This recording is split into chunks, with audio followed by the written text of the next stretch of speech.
Hi Stampers, it's Elizabeth from StampScrapandMore.com. I'm an independent Stampin' Up! Demonstrator located in Canada. Thank you for joining me today for yet another tutorial using the On the Horizon bundle. This is the third card that we made at a team event last month. Now that the team event is done and they've made all their cards, I'm recreating the 3 cards, uploading them to YouTube, so hopefully I can inspire you as well. I have to thank Mary Dethridge for this card because it is actually her inspiration. But she was inspired by a card that is in the Stampin' Up! Catalog. So, you know, inspiration is all over the place. So if ever you're stuck, just do a Google search on cards using the stamp set that you want to play with, or go and look in this current Stampin' Up! Catalog because there are lots of great ideas in the catalog. And this one, I kind of missed it a little bit until I saw Mary's card. So let's get started. I'm going to share with you what I mean by that. So the card that inspired Mary's card is this one right here. And there is a stamp and die, coordinating die. This stamp has a die that coordinates with it. You don't have to use that stamp. Just use the die like they've done here and have die cut out the cloud from the designer series paper so that you have this sort of water effect. And it wasn't until I saw Mary's card that I realized how she got it. And I went and looked at the catalog and I went, where is that watermark, that water effect? And it's in the paper. Oh my goodness. So I should look at the catalogs a little bit more, a little closer, and to be inspired by it. And the thing that Mary did in her card as well is she stamped this image and used the fence die to get sort of a birch bark look. But I'm not doing that, so that's one step too far for me. So it was just too much work. So let's get started, and I'm going to share with you the card that we're going to make. So this is the card we're going to make, and it's just so pretty, and it does bring in the stitched rectangle. Sorry, it's the stitched rectangle die that Mary used as well. So I really like this, and so let's get started. Okay, so this is Evening Evergreen, and as always, this is a standard card size. It's 5.5 by 8.5, scored at 4 1/4. We have a piece that is 5 1/4 by 4, and that is going to go on the inside, and I'm leaving it blank. You could actually, I'm going to leave it the sentiment blank, but we're going to stamp something on the inside just to finish it off a little bit. You need a piece of designer series paper. I am using this one only because that's the one, all of the designer series paper that was used here for this card, I've run out of it, so I'm using just another pattern. You can mix and match. This is 5. So this is 5 by 3 3/4. And then you need a piece of basic white that is 4.5 by 3 1/4. You need, I've already die cut out, this was from the designer series paper in the stitch rectangle. I've already die cut out that shape. I've already die cut out the fence. And then using this pattern, that's so simple, die cut out one of the sky, and it becomes your water. And then also using the same pattern, I die cut out 2 of the not leaves, branches, whatever they're called, grass. There we go, that's what it's called, grass. So that's the designer series paper that this all comes from. And we're going to need some pebbles. We're going to need thanks for everything, and we're going to need the bird. The bird is the word, the bird stamp. And I'm going to be using the Night of Navy, the Evening Evergreen, and crumb cake. And we need a finger dauber. Let's get started. So the crumb cake and the finger dauber, I am just going to dirty up that fence a little bit, just to give it the weathered look. So in Mary's card, what she did, I think, I can't confirm, but it looked like she did. She stamped the she stamped the wood grain, the wood board, barn board, and then die cut it out using this die. And I think the reason why I didn't do it was because it was a team event, and I couldn't pre-stamp stuff, so we went this route. Okay, and let's start by layering these on the inside. Put this on the inside. Oh, before I do that, I'm going to take the Evening Evergreen and the grass. I cleaned my blocks, guys. My blocks are all nice and clean. I've done a video on how I clean my box, so I've got the back of a dimensional tape on here. Oh, there we go. Yes, I just clean my blocks with rubbing alcohol. I'm not fussy, and then buff it with some hand sanitizer. I'm going to stamp this sort of on the bottom here, like that. That's going to be on the inside of the card. And then while I've got this out, not that one, I need this one. I'm going to stamp this sort of up like that for now. And then this is going to get put on like that. I'm not going to adhere it down yet, and I'm going to stamp this on top of it just to give it sort of a layer effect. And you know, while I'm doing this, I don't need that anymore. Yes, I do actually. I'm going to get the birds out. We got many things going on here at the same time. I hope I'm not confusing everybody. I'm going to take the birds, and if you wanted to, I'm going to actually put the birds partially on top of the water as well. I know it's not adhered yet, but when I do adhere it, I'll just match up that image. And I'm going to do the last of the stamping. I'm going to use the Thanks for Everything and the stitched rectangle die and the Evening Evergreen. And I'm going to do Thanks for Everything. There we go. Perfect. Okay, so I can put all that away.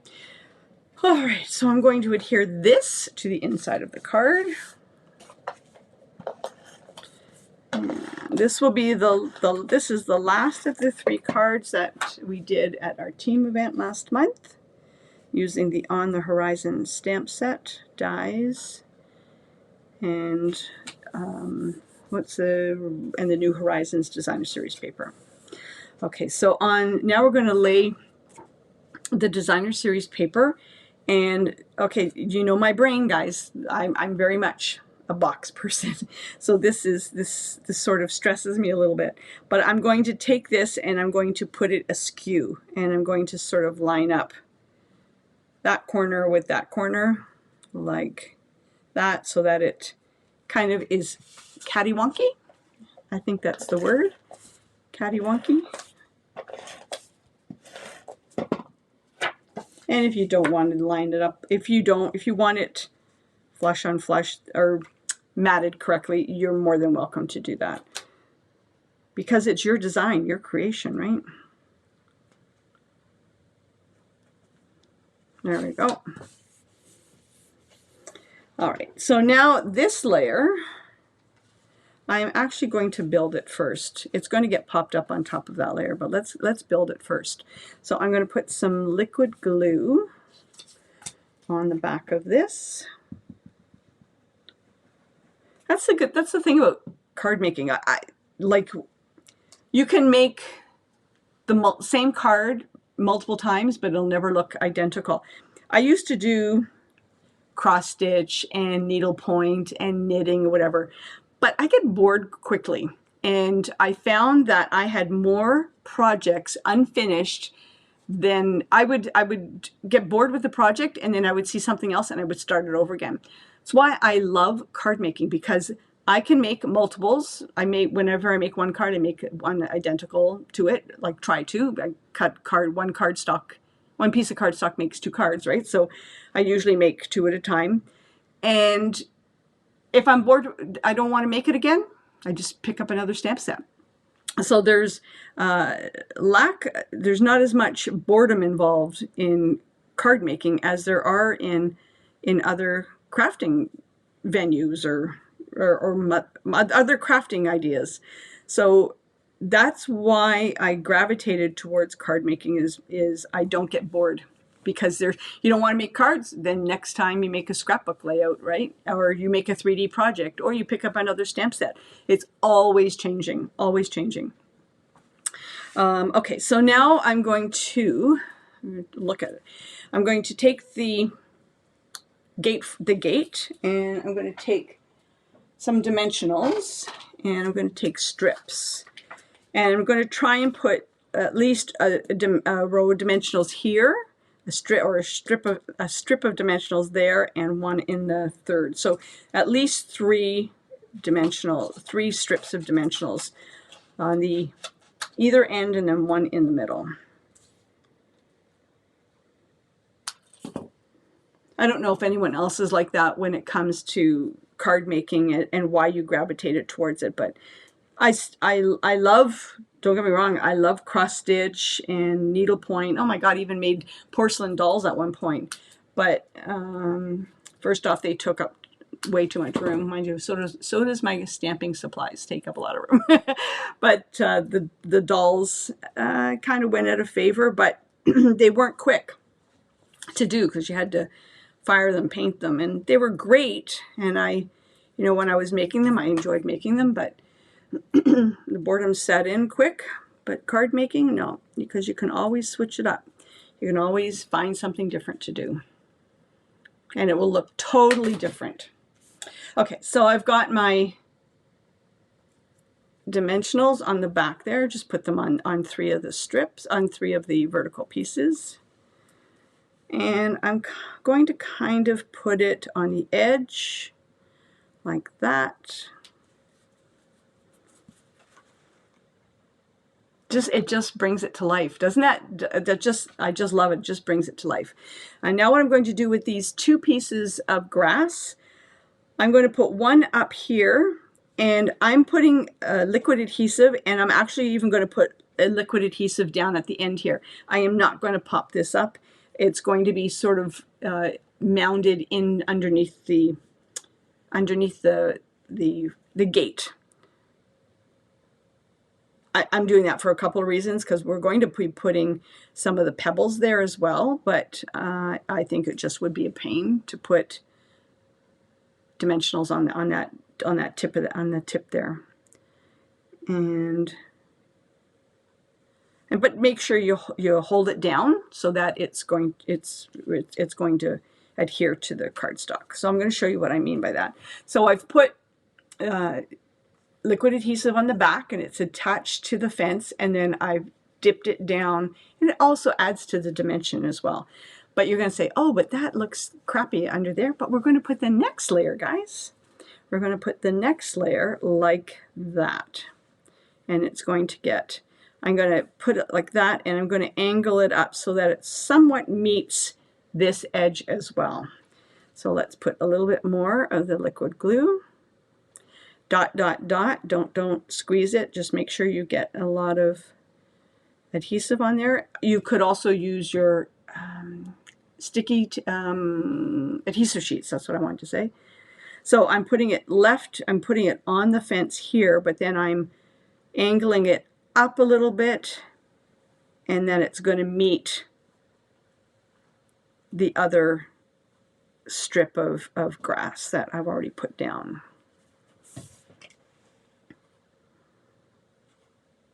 So it's just adding that dimension. Love it, love it, love it, love it. Okay, so now I'm going to take the thanks for everything, and I am going to put dimensional here on the end. Actually, I might put two. One there and one there. I'm off camera, sorry for that. Like that.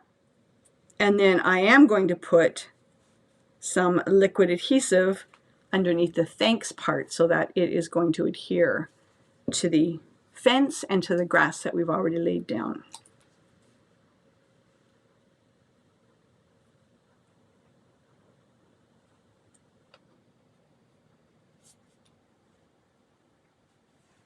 Okay, And at this point, I'm going to adhere it to the front of the card, but the front of the card, we're going to add dimensionals. And 4 corners. Look at this. I'm coming to the end of a sheet of dimensionals. And we're also going to put some in the middle. 1, 2, 3, and I'm going to put this one on the corner, like that. Okay, so your eye this is going to be hard for your eye, but you are going to, this is going to get mounted on top of the catty-wonky piece of Designer Series paper, but it's going to be even spaced north, south, east, and west to the cardstock. I know, it's hard for my brain to think like that, so I'm just stand up for 1 second.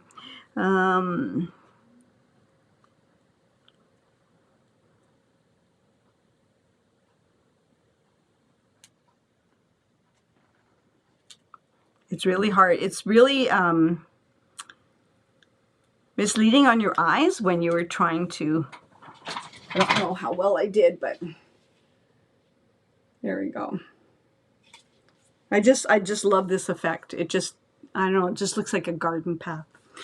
Okay, so I do have 3 rocks, or 3 pebbles, I should say. 1, 2, 3. And we're going to sprinkle them kind of down here.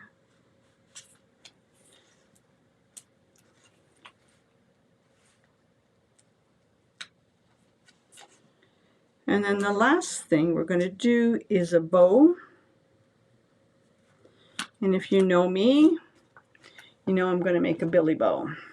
This is a Billy Moan bow. Rambling Rose, I think, was her name. She's retired now, Stampin' Up demonstrator. So I've got a piece of linen thread that's probably 17 inches long. I also have a piece of linen thread that is probably 8 inches long. Okay, getting rid of all that stuff. So I'm going to take my 2 fingers, and this is just a 2-loop bow. So I'm going to take my 2 fingers, and I'm going to, I've got a tail here, so I'm going to go 1, 2. I'm going to, smaller tail. I'm going to go 1, 2. If you wanted to, you could make it bigger. You could then bring in your 3rd finger and make it bigger, like loop, loop, loop. But I'm just making 2. So I've got 2 loops there. I'm going to take it by the top here. And now I've got these, hold on, I got my linen thread, there we go. Now we've got these 2 circles, right? Like that. I'm going to take the top, push it into the bottom, and I'm going to take my other piece of linen thread. Sometimes I can do this with one hand, sometimes I have to incorporate my mouth. Oh. Sorry, I can't talk and chew gum at the same time. Let me do this one more time. There we go. I'm just tying the knot. So there I've tied a knot around the center, like that. And now I'm going to tie yet another knot, just to make sure that's really tight, like that. And now, folks, you have yourself a really pretty bow. And this linen thread, I'm just fluffing it up a bit.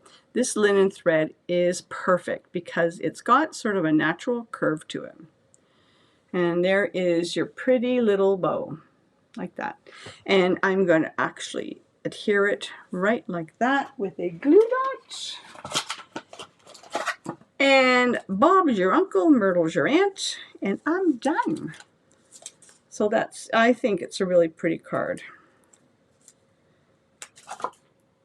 So this was inspired by Mary, which was inspired by a card in the Stampin' Up catalog. I'm just trimming off the edges. I can't find my ribbon scissors. Yes, I went through the garbage today, and they're not there. So wherever the lost Rainbow of Happiness die is, my ribbon scissors must be with it. And there's the card. Isn't that sweet? I hope you enjoyed that as much as I enjoy sharing it with you. I love it. So I got to tell you, when I first saw Mary's card, I didn't know where she got this element from. And then when I looked back in the catalog, I saw, oh, Stampin' Up, that they showed you how to do that. So I got to look at the catalog a lot closer. So that's it. That's the third of the team cards that were made last month. I hope you were inspired. Happy stamping, and we will talk to you again soon. Bye.